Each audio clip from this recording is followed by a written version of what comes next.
কালকে উপোস করেছিলাম, আর সোমবার ছিল, তাই আজ তাড়াতাড়ি পুজো করে নিয়েছি।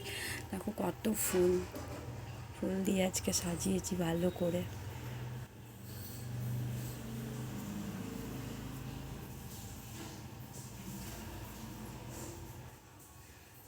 দেখো আমার মা লক্ষ্মীর মুখটা কি সুন্দর লাগছে। এই যে আমাদের গুরুদেব বসে আছে, যে প্রদীপ জ্বেলে দিয়েছি। আজকে এই কলার থোড় রান্না করব, কেমন করে কাটতে হয়, কেমন করে কি করতে হয় সেটা বলবো, ঠিক আছে?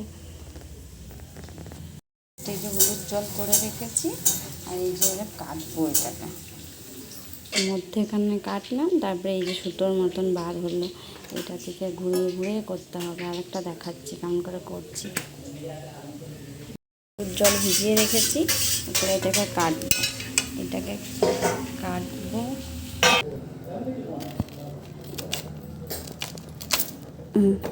কাটলাম, এটাকে সুতোর মতন পাট ঘোরাচ্ছি, হয়ে গেছে। এটা এই যে সুতোর মতন বার হচ্ছে, যে দেখো কেটেছি তো, পরে এই যে সুতোর মতন বার হচ্ছে।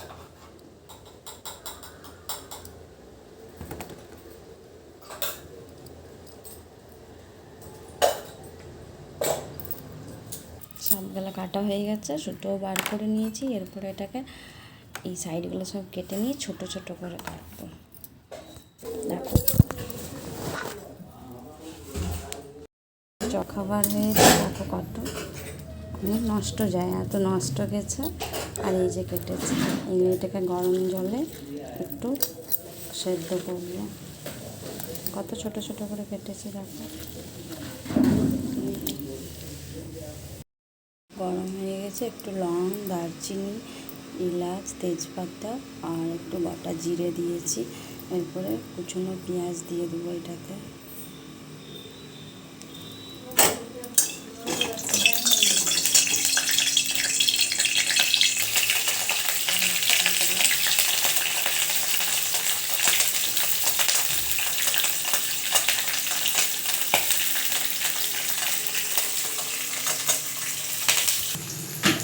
পেঁয়াজটা তাড়াতাড়ি ভাজা হবে জন্য একটু নুন দিয়ে দিলাম। এটাতে কুচনো ছোটো ছোটো করে আলু কেটে রেখেছিলাম, দিয়ে দিলাম।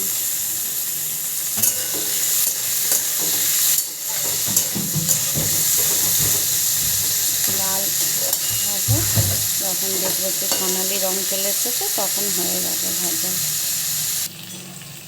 হালকা এটাতে জিরে আর কাঁচা লঙ্কার পেস্ট দিলাম। আদা কেন দেবো না, কলার জিনিসে আদা দিতে নেই, তাই আদা দিলাম না এটাতে।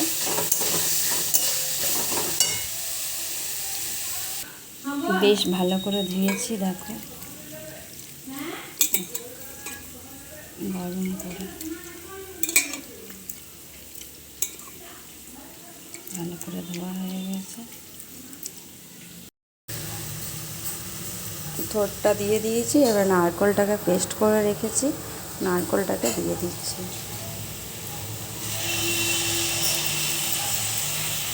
একটু এটা ধুয়ে পরে দিয়ে দিচ্ছি। একটু গরুটা দিয়ে দিয়েছি, একটু লাল লঙ্কার গুঁড়ো দিয়ে দিয়েছি, টমেটো দিয়ে দিলাম।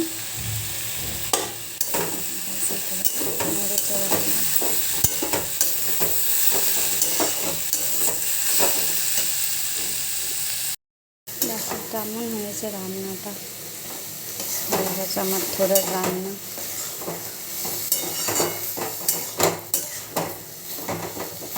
তো সত্যি খুব সুন্দর লাগবে, খুব সুন্দর।